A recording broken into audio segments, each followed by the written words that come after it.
Good afternoon, everybody. Welcome to our 11th annual Wild Wisconsin Winter Web Conference. I'm Jamie Machik with the Wisconsin Valley Library Service, and I am moderating the management track today, and assisting me is the super Shauna Kasegi with the Southwest Wisconsin Library System. So we are so glad to have you here. Our presenter for the 1 p.m. session is Kashelya Iyengar. And Kashelya is the director of the Town Hall Library in Wisconsin. We have a Wisconsin presenter today, which we're very excited about.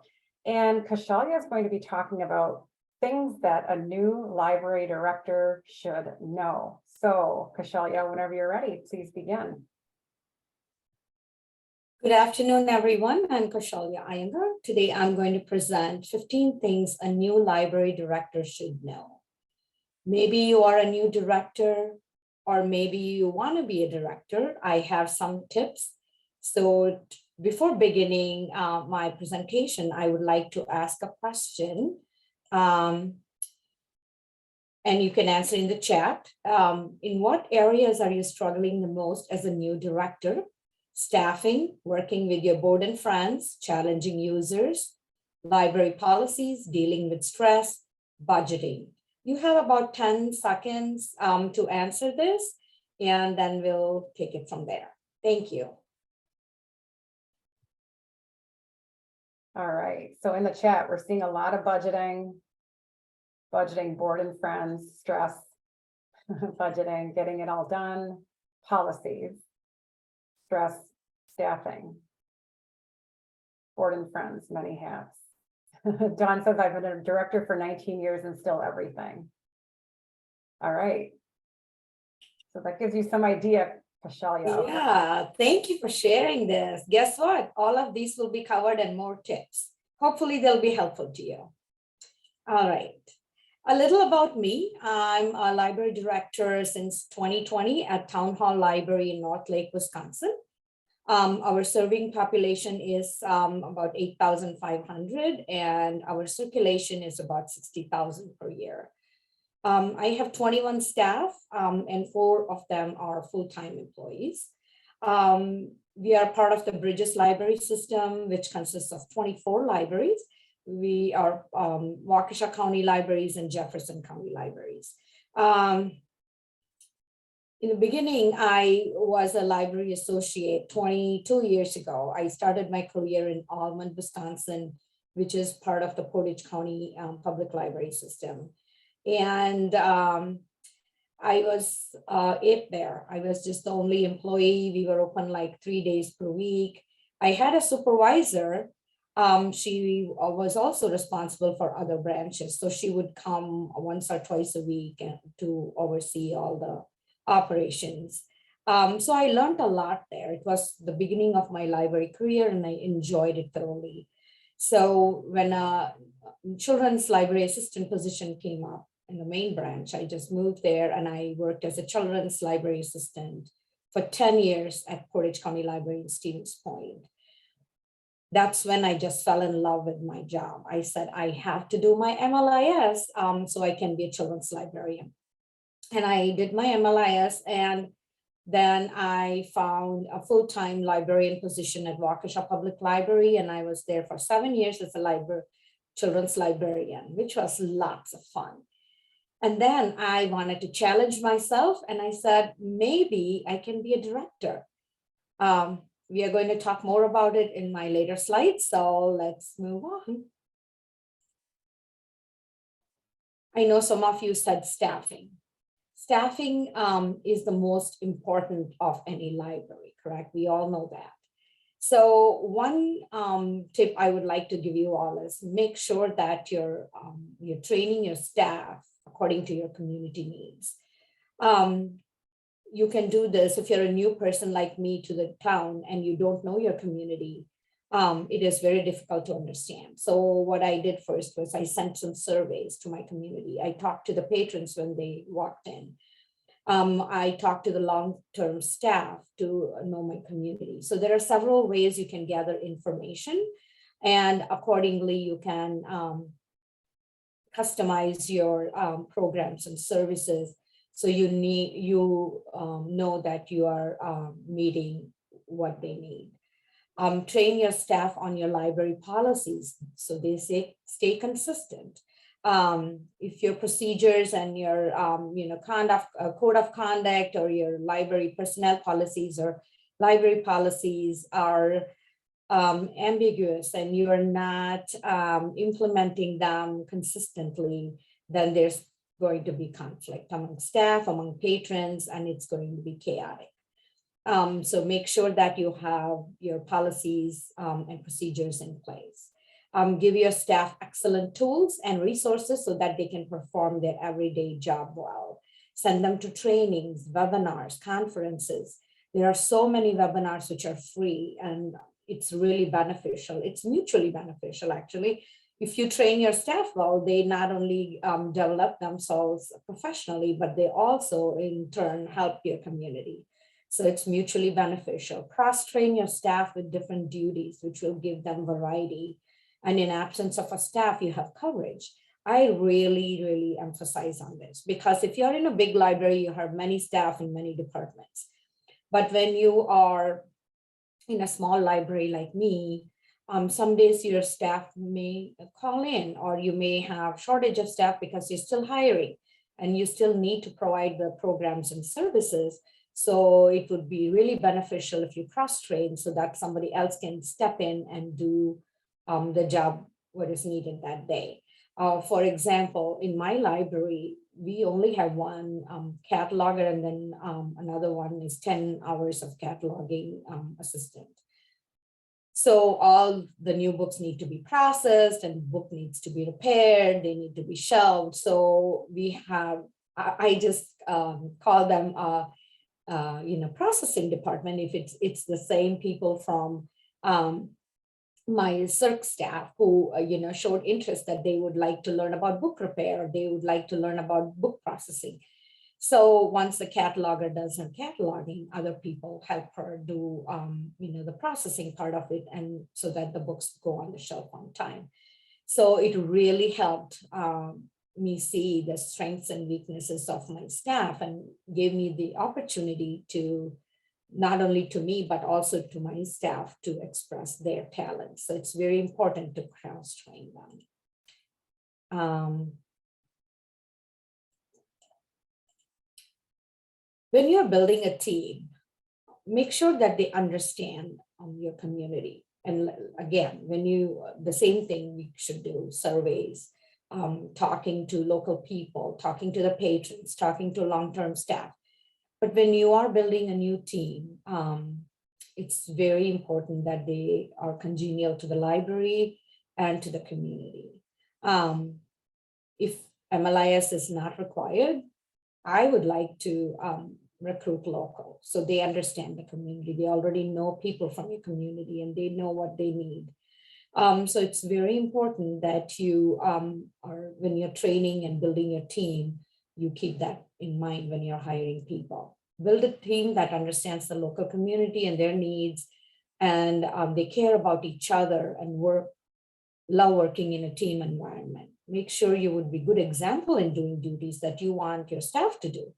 I wouldn't ask my staff to do some things that I'm unable to do or I don't have an understanding. So I make sure that every day I do something, of other people's duties. So I know when somebody calls in, how I can perform that duty. For example, when circulation staff is busy and there's a long line of people in the checkout, I just offer my help. I just go to the one of the machine, I help people check out. And it's really important for a director to understand her staff's duty or his staff's duty, because that's when you can learn that what other people are doing. So build a team that practices empathy, kindness, and work ethic. That is very, very important, because when you're building a team, if they don't understand each other, when they don't know their own coworkers and they don't have their back, it becomes real difficult. So instead of blaming who didn't do their job, it would be nice to have a team which understands and practices empathy. Customers, of course, without the customers, we all know we wouldn't be here. So they are the most important part of any community where using the library, right? So provide customized library services and programs to your patrons because they'll come back for more. Keep their needs first and foremost. I always feel that what works in a library, in one library may not work for you. We all know that, right? But how do you tweak it or improvise on it? So that's very important. So make sure when you're training your staff, you tell them, hey, yes, it's very nice to share ideas. You may have watched a webinar or you may have gotten ideas from the Pinterest or elsewhere, but how are you going to make it more customized to our patrons, to our community? So that's the first and foremost, because when you tweak it and improvise it to make it your own, then people can relate to it and they will come back for more. Have a consistent library policy. Be firm with your policies and be very, very consistent. Make sure everybody is following it, implementing it. Because when there is ambiguity in following the policy or implementing the policy, there's going to be a chaos and conflict among people blaming each other. So for example, the best example is internet usage policy or the circulation policy. We all know that or have experienced that, sometimes people don't bring their library cards because they have, memorized their library card number and they want to use the internet, but now the internet they're not able to use because their card is blocked. So they may come and say, hey, I need a guest pass or I need to use my computer. And if one staff is going to say, okay, go ahead, don't worry about, this and give them a number. And then the next person comes and says, hey, we are not going to do this. You need to have your card. So that's confusing for people. So make sure that you have internet policy or any policy that you're implementing and you are following it, that all your staff understands the policies and are following it and implementing it on a daily basis. Provide good services and programming for all ages. It is important as a library. Now we are not only just a library where people came and checked out books or materials, right? Now we have to make sure that we are providing good services. It's a social gathering place. We are sometimes the mentors in our community. We provide not only good Wi-Fi and good materials for them to be in the library, but we also provide togetherness. We bring the community together. So that's why it's important that your people come back to your library. Be respectful and do not confront customers. Do not get upset. Just listen to them. Sometimes it's just that they want to come and complain. And if you just lend your ear and do not react to it, I think you will be okay. Because for example, book challenges, we are all facing that nowadays, right? One or the other books, especially the YA material, always gets challenged. So in our library, we have a form that people can fill out. But first they come complaining and then you just listen to them and then you say, hey, if you still want to complain about this book, please fill out this form and it'll go to our director and then to our board members. By then, some people want to fill out the form and some do not. They just say, okay, I'm done. And then they leave. So it's always good to listen to your customers. They may be right or wrong, but doesn't matter. Don't make judgments, just listen to them. Try to diffuse the situation by being patient and show that you care in what they have to say. Have a suggestions box available to patrons so that you can hear both good and bad from the customers. Make sure you follow through if any patrons have questions or concerns or suggestions for the library. That's very important. Once you follow through and answer their, whether it's emails or just making a phone call to them, sometimes people are anonymous when they're suggesting, but if you do have a name and a number or email, please follow through and say that, hey, we heard you and we will think about what you have suggested, or if it is something you already have, just show them where it is and how they can access it. So it's very important to have a suggestion box in your library. Library board, they are your bosses. We all know that. Library board, our library board of directors are your boss. So always consult them for policies, fundings, budgets, and any happenings at the library, which will directly affect the library. Keep them informed and discuss during board meetings. Make sure you put it in your agenda, board meeting agenda, and discuss what you have in mind. When you're doing director's report, put that in there so that they know it is important to you and you are planning on making these changes or are looking forward for their advice or discussion. Keep the communications line open and always have a good, respectful relationship with the board of directors. Hey, you need their blessings to make any changes and continuous improvement to the library services and programming.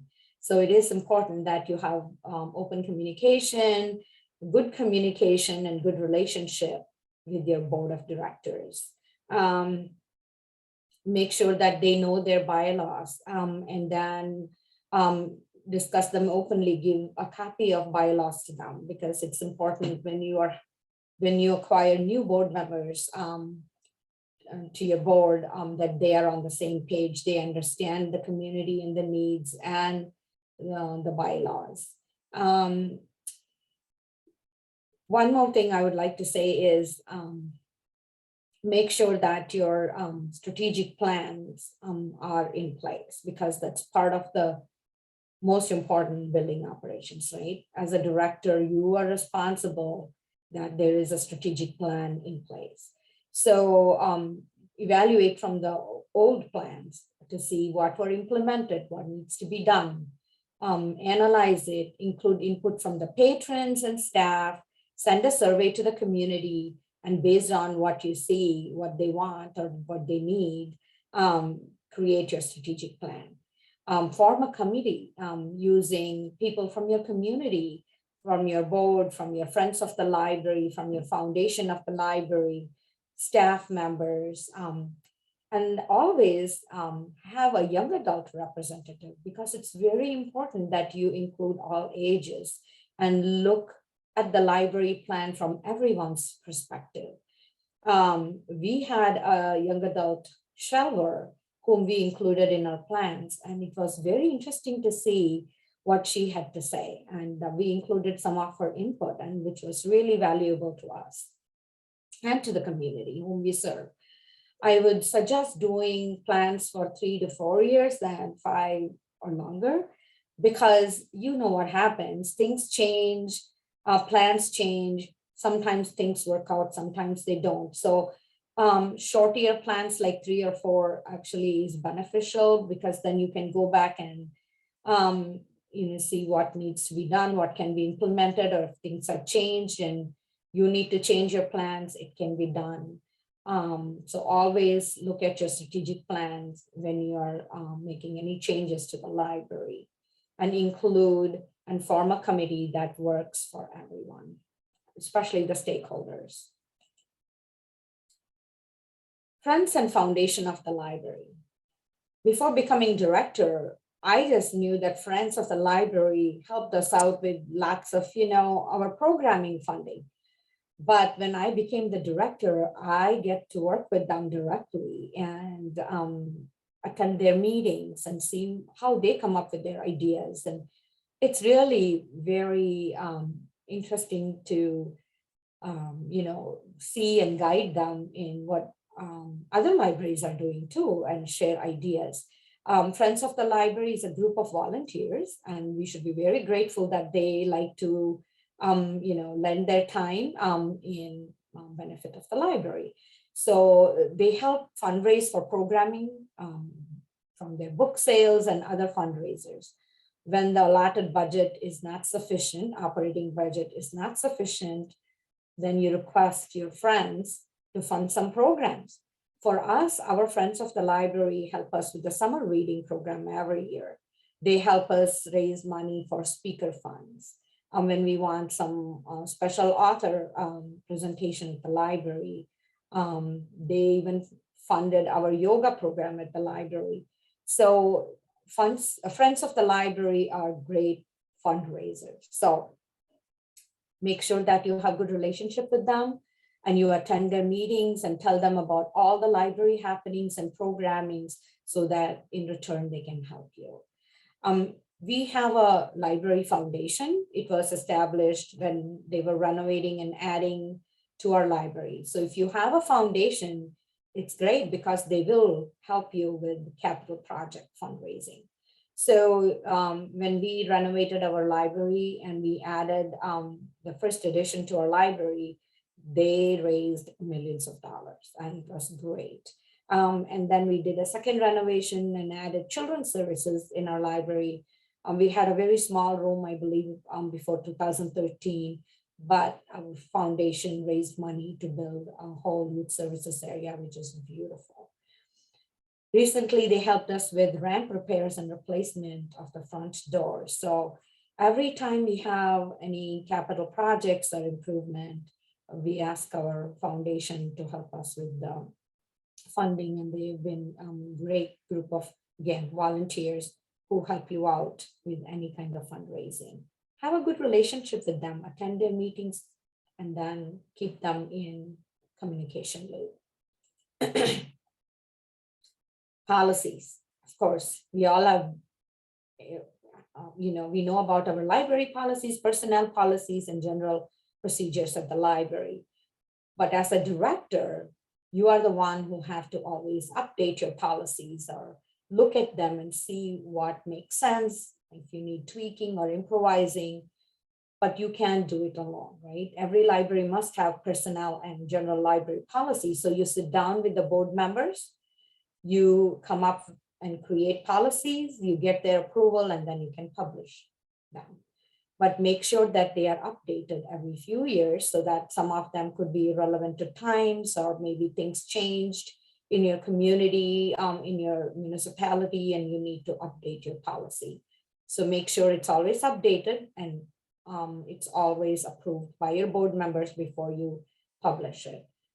And if you do not have an HR committee, I would recommend to have an HR committee because it's important, because then when you're creating personnel policies, you can consult with your HR committee, unless your town provides you with an HR. Make sure those policies are also board approved. Consult a legal team. If you have a legal team, you want to have a good language, a robust language. So always have consult a legal team so that you can create a good language for your personnel policy. Consult with your HR team or municipality about personnel policy changes and updates. Get approval for everything, and share with your staff. That's the most important part. Any updates you do, make sure you print them out and put it in your manual where it's available for the staff to access easily, because they may have to refer to it very often. So it's always a good idea to always print it out or send them to everyone as soon as it gets approved so that they have access to it. In Wisconsin, we are very lucky that we all belong to a library system. So if you are part of a library system, you know you have a great support from your public library system.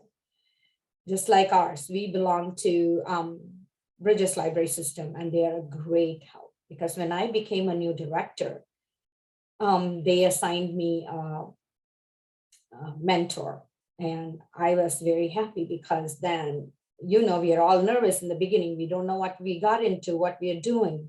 So it's important when you have a mentor, you can just, consult with them, you can talk to them, you can brainstorm with them, you can share your concerns and questions and ideas. So it's always important to reach out for help.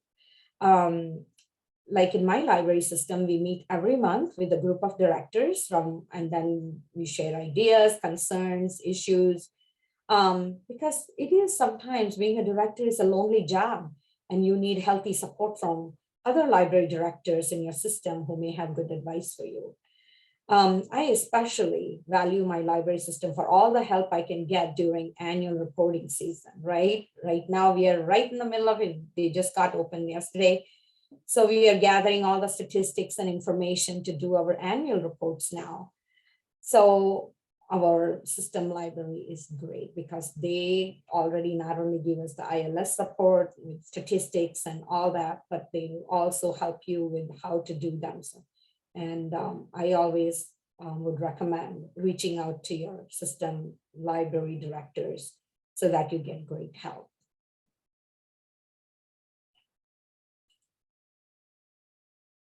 Challenges and risks. Of course, this job is full of challenges and risks, right?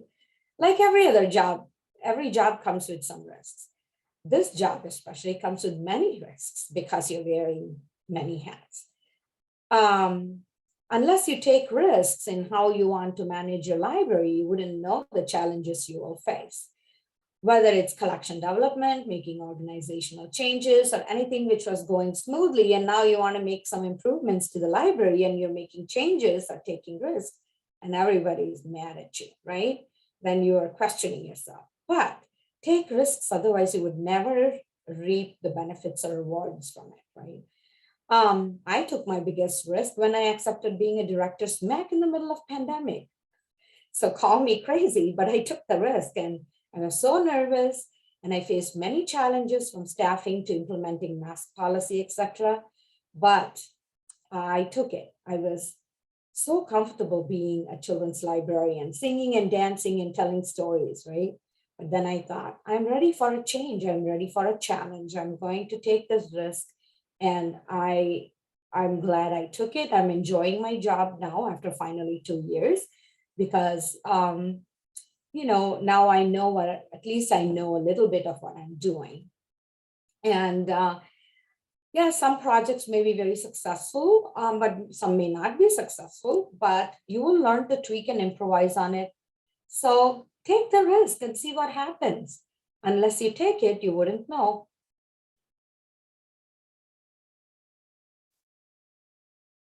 My ninth point is doubts and mistakes. We all doubt our decisions, our thoughts, sometime or the other, right? It's only human. When I reorganized our collection in our youth services area, I doubted myself if I'm making a big mistake because I was very new. Being a children's librarian, when I looked at my children's area, I looked at it from a different perspective. I said, oh, I need to do this, this, and this for making it useful for my users or my patrons. So I brought it up to my children's staff who had been there for a long time, and they are like, nope, it works. We don't want to change anything. I said, how about if we, just try it and see if it works. And if it doesn't work, we'll go back to the old stuff. But think about it, we have to move all these big shelving units and all that. So it's not easy to move back, but I was ready to take that chance. So they agreed and we reorganized our space by age group and reading level because we have an open children's area and some of the reading materials were, scattered in different places. They were not, by age level or reading level. So it was confusing. So what we did then, we reorganized and with the help of my whole team, with some shelvers and, some circulation staff and of course, myself and my assistant director, all of us together as a team moved it as we had planned, and it worked out very good because our patrons started finding the materials very easily, and they started writing in the suggestion box that they love it, and they came and talked to the children's staff that they are easily finding and accessing the materials, and they're very happy. So that is the doubt I had in the beginning, but I took that risk, and I think it worked out in the end. Did I make some mistakes along the way? Yes. Last 2 years was a roller coaster. But I thought it's okay to make mistakes. I was nervous, but if we made some mistakes, we have to address it and fix it. And we have to take steps so that it doesn't happen again. We all make mistakes. It's okay. We are human. Forgive yourself. Just make sure that you follow through by improvising it or correcting your mistake or make sure it doesn't happen again. For example, when I trained my staff on creating Baker and Taylor cards, because I knew how to do it, because I was a collection development coordinator when I was a children's librarian, I just did automatically, right? Then you get used to it and you know what you're doing. But when you're training other people, you may make mistakes. Because you might have thought, oh, they know it too, but don't assume, because not everybody, maybe it's their first time they're doing it. Maybe it is their 10th time, but mistakes happen. So I had forgotten to mention to my new staff to say, when they are creating cards, they need to realize how many books are in the cart, right? They have to always make sure how many copies they needed. I realized this mistake once when we had a new staff member, and I had trained her recently. And after that, we got a box of books with same title, 50 copies. And I'm like, oh my goodness, I forgot to mention that you have to check your cart. So, so luckily we called Baker and Taylor and they took all the copies back except one. So it was helpful. So now I make sure that every time I'm training somebody in collection development, I'm making sure that I mention that. I will never forget it. So those are some of the things you need to realize and address it and fix it. Stress management. Oh, this job comes with lots of stress, right? We all know that. So how do I manage my stress? I do some yoga, meditation, any kind of exercise, even taking a walk if I'm stressed out, in my lunch break or something, just to clear my mind and removing myself from the situation. Otherwise, it's going to escalate and then there will be conflicts and you're going to be, just stressed out more. So if you want to get some positive results and you need to calm down, one of these things work for me. One thing I learned over the years is you can never please everyone. So try, but I have tried it, but it's impossible, right? So do your best for the library and the patrons, always delegate, it helps. And there are always experts in the field among your staff. You can find some talents and talk to them, brainstorm, share your job stress. It helps. Sometimes it's just nice to talk to another human, maybe a fellow director, which will de-stress you. So it's always good to do that. Take a small break and say, and think about it, how you manage your stress. And if you want, please share it in the chat box.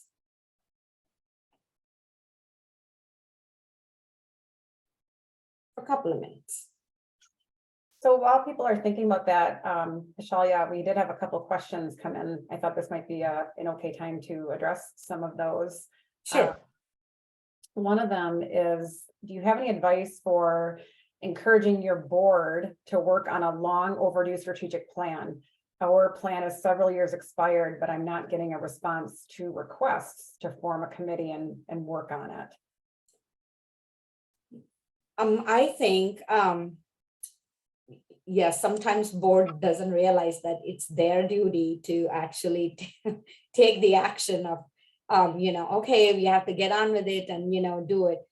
But as a director, when I became a new director, I thought that we had a expired plan too, because there was a little gap between the previous director's retirement and me coming aboard. There was an interim director, but she was there only for 3 months. So we needed this plan going. So I sent some emails and I said, how about we meet and we have to, work on our strategic plan. And for a few weeks, I heard nothing, no response. And I'm like, oh my gosh, I do not have a board who is responding. So I was kind of nervous. So I took the phone, said, I'm going to call my president of my board and talk to her. And I did. I called her and I said, you know what, we need to get on with the strategic planning. We need to form a committee. What should I do? And she said, you know what, just send the survey first to your community and then see how we can form a committee. And that's what we did. So sometimes you have to just, take the initiative And also talk to your staff members, because you are the one probably who's going to read all the surveys, survey responses, and also talk to your staff members. And I'm sure some in your, some staff will take the initiative to actually spread the word too. And that's how we did ours. I know sometimes board can take a back seat. You have to keep rekindling the, or be the inspiration to initiate the work. I don't know if I answered the question. Thank you. Thank you. Here, we'll take one more question. There's a lot of great things coming in the chat area about de-stressing, walking, exercising, hiking, taking a lunch break, stopping your work and taking your break, watching dramas on TV, that sort of thing. Another question is, do you have suggestions for activities or other ways for staff to develop supportive relationships with each other? So I'm sure, there's always going to be, usually going to be a couple staff members who maybe for whatever reason just don't see eye to eye. Maybe they have different working styles. Maybe they do things differently.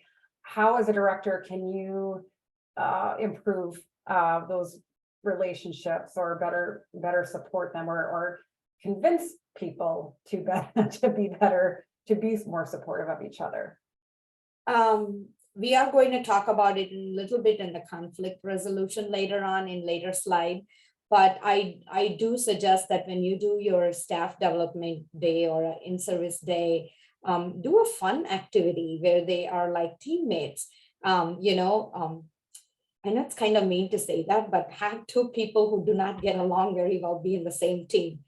Then you will know that they will come up with the team building. That's kind of how you can talk it out, to have a fun activity, a game probably, so that they are in the same team talking to each other, and maybe they will know how to brainstorm ideas.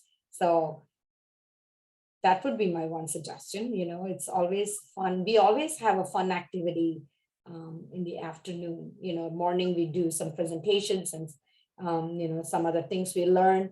And then in the afternoon, we always do a little game or a team building activity.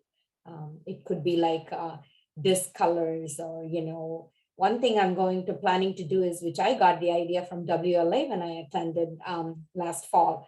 It was about email, finding what animal you are. It was so fun. It was called Midwest Nice Emails. And I think that was very, very good. And I'm going to do that for my next staff development day. So you always, have some kind of game. So it's like you're in a team, you're learning from each other and learning to resolve the conflicts. Yeah, I think finding those human elements in people can go a long way. Yeah. All right, we will stop now, and we will take more questions at the end, but please go ahead and continue. Sure. Thank you. All right, my next slide is collection management. So as a small library director, you're doing all right. You are also responsible for your collection. So collection management is one of the important duties of a small library director. So I would suggest auditing your collection every year, and keeping up with reading and maintaining the collection is very important. If you're like my library, which doesn't have any room to space-wise to grow, right? I cannot accommodate another shelving unit or another space. So I have to constantly read my collection to make room for new collection. Otherwise, your shelves will be over full, and then you don't have room, and things get lost in the big shuffle of things, and people can't access them. It's like when you go to a store and you're overwhelmed if there is too many things. So you always want to make sure that you have weeded your collection, you have new collection, you have cured collection for your community. So it looks inviting to the patrons. If you procrastinate reading and auditing your materials, the work may become unmanageable, and it will affect circulation. For example, we recently are almost done, 80% done with our RFID. But if you know about RFID tagging, those tags are expensive. So we did not want to put the tags in the book before reading. So as soon as I came, we had just started the RFID tags. And I saw when I did the auditing of my collection, I saw there were a lot of dated nonfiction books. So I needed to read them. So I had to do this before we started doing nonfiction, tagging of the nonfiction books. So I went through so much. We had not read it for I don't know how long, but there were books from 20 years which had not circulated, which were old, which were dated, which were musty. So we did a major reading project, which actually made some people very uncomfortable, especially some staff members and some patrons in the community. They were not happy that some shelves were looking very, very, vacant, or they're like mad that, are you throwing away the books? But it's not, they don't understand the logic behind the reading or the collection management. So I had to, so I would get phone calls from my staff, from some people are mad. You want to come talk to them? So I would go down and explain what we are doing, that we are revamping our collection. We are getting new materials for our collection. We only read things which were not circulating and which were dated, but it's not sometimes a satisfactory answer. Like I said, you cannot please everyone, but you still need to do your job. So do not procrastinate reading. Reading is an important process. Just like dirty laundry, you need to keep going. You have to do it. It is going to come every year. Run your reports, check to see the circulation stats of your collection, see that your materials are accessible to all, that you're collecting materials which are popular in your community, and avoid purchases which in the future, which are not circulating. You may think, oh, it got 5-star reviews in Kirkus, so I'm going to purchase this one. And all the other libraries are getting it. Maybe I should get it too. But sometimes it may not be a good fit for your community or your library. So in that case, that book is just going to sit on the shelf and, collect dust.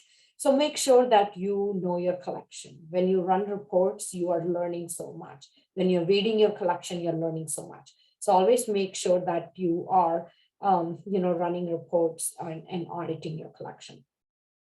Some staff and, patrons were very upset, but I had a bulleted list of things why we do this. And I shared with my staff, I trained them, and then I put it in the circulation desk. So when a patron came barging that, why are you throwing away all the books? They had an answer for them. Sometimes that answer did not satisfy, then I will go down and talk to the patrons. So sometimes you will have to do that. You have to not only educate your staff, but you also have to educate your community, your patrons. And then when they started seeing all the new books coming in and the things getting nicer on shelves, looking better, people are not so mad anymore at me. So sometimes you have to do, and sometimes you have to play the bad guy's role. So it's part of being a director.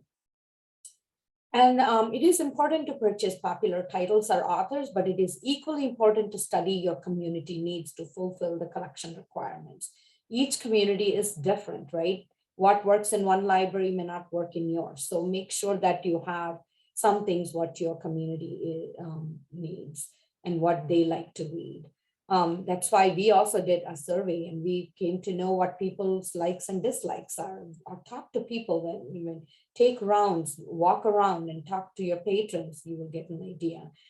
And balanced collection is very important. Run a diversity audit, which will help determine what areas you're lacking in your collection.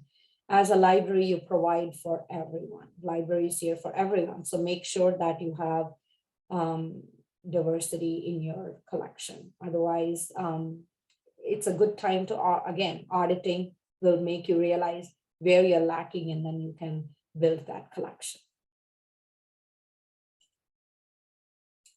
Yay, budgets. The most boring and most important part of being a library director is maintaining your budget, right?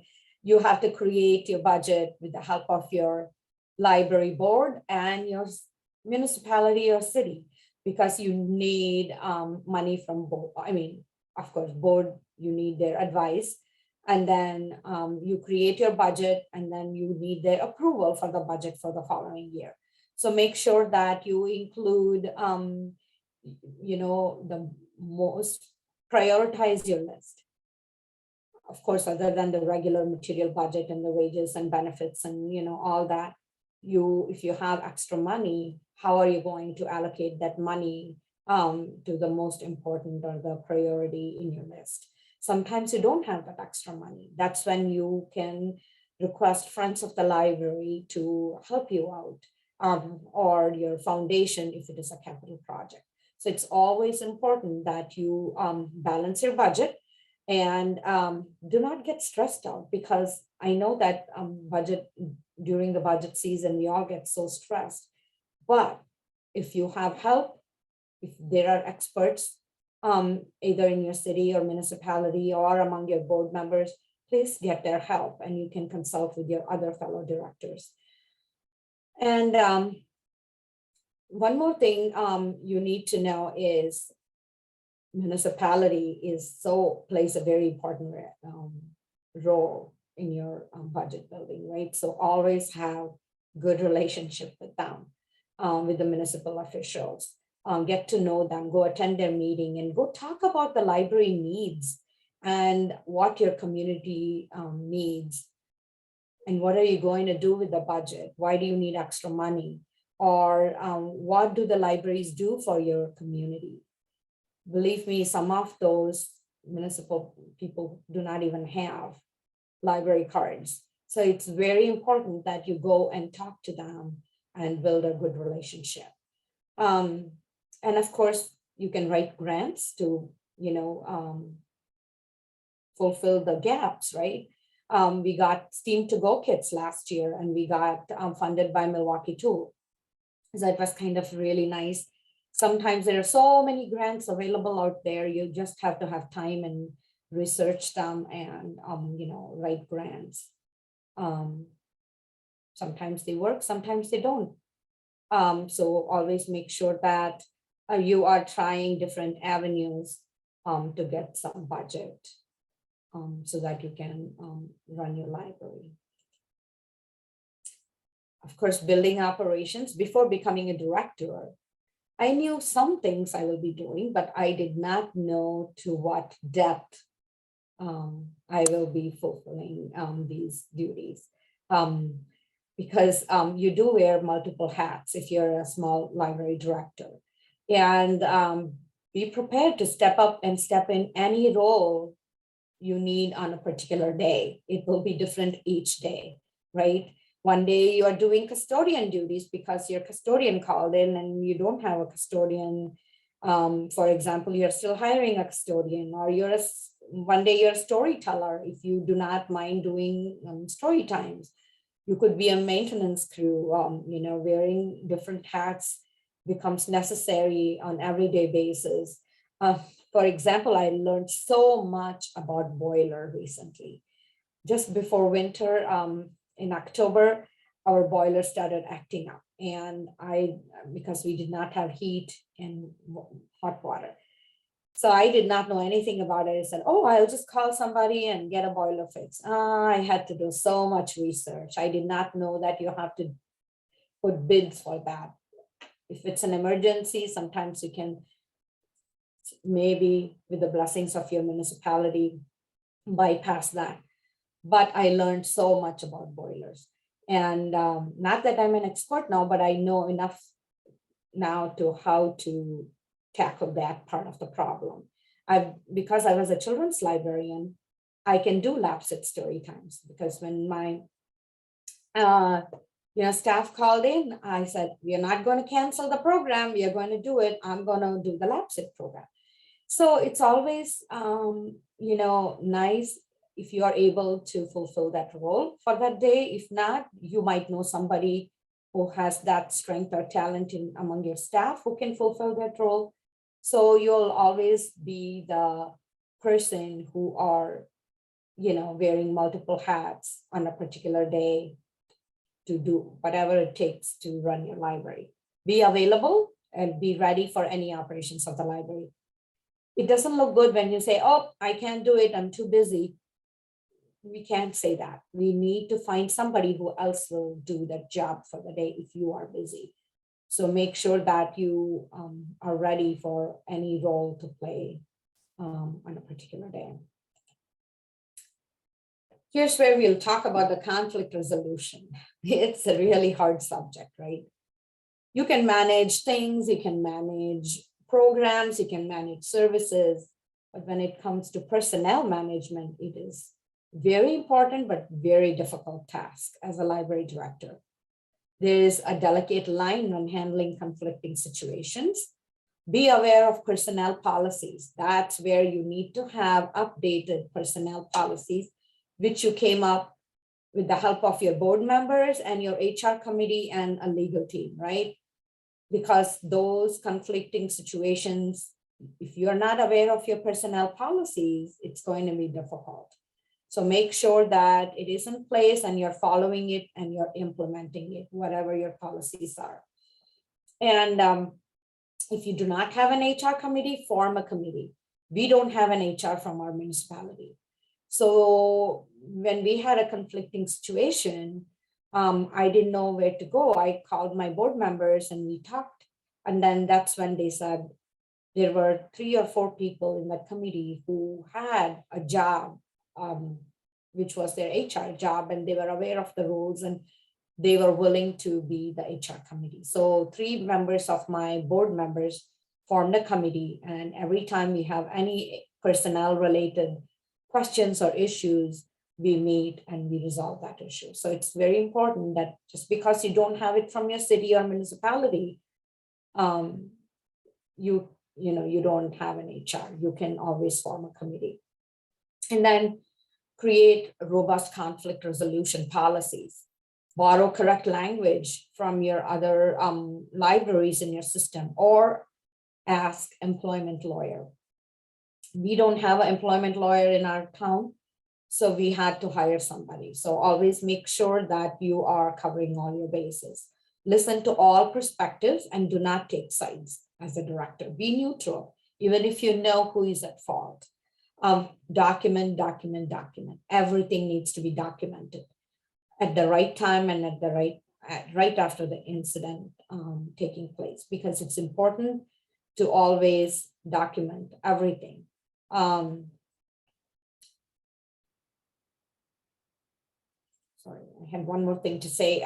Disciplinary action. Follow your personnel policy. Every personnel policy should have a disciplinary action. How you do it is decision of your board, right? Or your HR committee. Follow your personnel policy about your disciplinary action. Have a form available, consult your legal team. Those things are very important being a library director. Because everything can be documented and brought to your board, but if you do not have a form which the person who's being disciplined, you need to give that form to them. They need to fill it out. So we have a policy where we follow all these, and you make sure that if you don't have one, borrow one from another library in your system, or maybe you have an HR which will help you come up with a form. Making changes. This is my last slide. Change is the only constant. We know that change is hard, but this is only constant, right? And it's important for making improvements. If you don't make changes and improvements, you are going to be in a rut, and then people will notice that. So it's always good to make changes for making improvements. For example, because we were a small town library, we did not have an information desk. So if people had any reference questions, they would just call and one of our CERC staff will answer. Or if they referred it to somebody else, then that person has to come from their office and answer the question. So people sometimes, if they don't see an information desk, they don't ask. So when I was new, I asked, so who has, what kind of reference questions do you get? They said, we don't get any. That's not true. Every question is a reference question, right? How to access books, how to go on to certain sites, where do you have this? Everything is a reference question. So make sure that You have a reference desk where people can approach and access easily. Talk to your staff ahead of time about any changes you're making. It's so important. Involve them in the changes. Brainstorm ideas. Get their input. When you get their input and implement them, change is going to go a little smoothly. Train your staff on the changes. Provide tools and resources for any changes. Make sure that all the things you are saying and doing, how it's going to impact and affect others. So make sure that you are training your staff and you are consistent with all the changes and everybody is on the same page. So training is very, very important when you make changes. So that was my last slide. And I have a question for all of you. First of all, let me thank you all for listening to my presentation and giving me this opportunity to come and talk to you all. So my question is, what is your biggest concern of being a leader of your library? And how do you manage conflicts? You can use the chat box to answer these two questions. And then I'll give you about 10 seconds and then we can talk about them. And if you have any questions, please put them in the chat box. Thank you. All right, Kashalia, do you want to move on to your next slide? I think that has your contact information. Yep, here's my contact. That way, if we don't get to people's questions, they can always contact you. I know. Yes. I know you're more than happy to answer questions of people. Definitely. We answered some questions already. Some of the things that are coming in the chat with concerns are always doing enough to make people happy, that things get done, that we're trying to make the community better. My biggest concern is failing, managing staff. And I think you touched on a lot of that, this afternoon, is that, we aren't always going to make everybody happy. We are going to make mistakes. We are going to have some doubts and things. And you did point out a lot of resources and people that we can reach out to. I mean, just in the webinar today, I saw a lot of people say they are a new director, new as in a few weeks. And so I think just being part of a support group here, I think is really helpful. So let me ask you, Kashalia, I'm going to put you on the spot a little bit. Do you are you happy you made the change to being a director? Are you happy with that decision? That's $1 million question. Sure. I am now finally getting comfortable, like I said, I think before. In the beginning, because I started being a director right in the middle of pandemic, December 2020. And my husband said, "Are you crazy?" I said, "I think I am crazy. I'm going to take this job." So I was then very nervous about many things. And I said some days, "Oh, yeah. What did I do?" I was so happy, singing, dancing, telling stories, didn't worry about another human being. Like, I'm responsible for my building. I'm responsible for other people. I'm responsible for making decisions, which may affect others. So I was always nervous and, questioned myself. But I think after 2 years, in these 2 years, I got a lot of support, a lot of mentoring from not only from my staff, but also from other library directors and other people in my life. And I always think that finally I'm getting the hang of it. So I think I made a good decision, but time will tell. And I think you made a good point in that it took some time. It's been over 2 years, so it's not something that happened overnight. No, it takes time. And everything I did, I questioned myself. Is it okay to do? What will the people say? How will it affect my community? Especially if you are new in your community, it's really hard. And like this morning, I attended the previous conference about making changes. And I thought, yes, you may be thinking for 6 months, but other people are not. So always train your staff and bring up these in every meeting, because we talked about making changes in every meeting. And that's when they start getting ready for the changes, because then they think, okay, I don't like it, but it's going to happen. So awesome. Thank you so much, again, for all of this information, and thank you attendees for your questions and conversations and feedback. It always helps enrich the webinar. So again, there will be a survey when we close the webinar down today, and your feedback is appreciated. We have one more session coming up in the management track that is coming up at 2:30. That will be on challenges and successes in the post-pandemic library.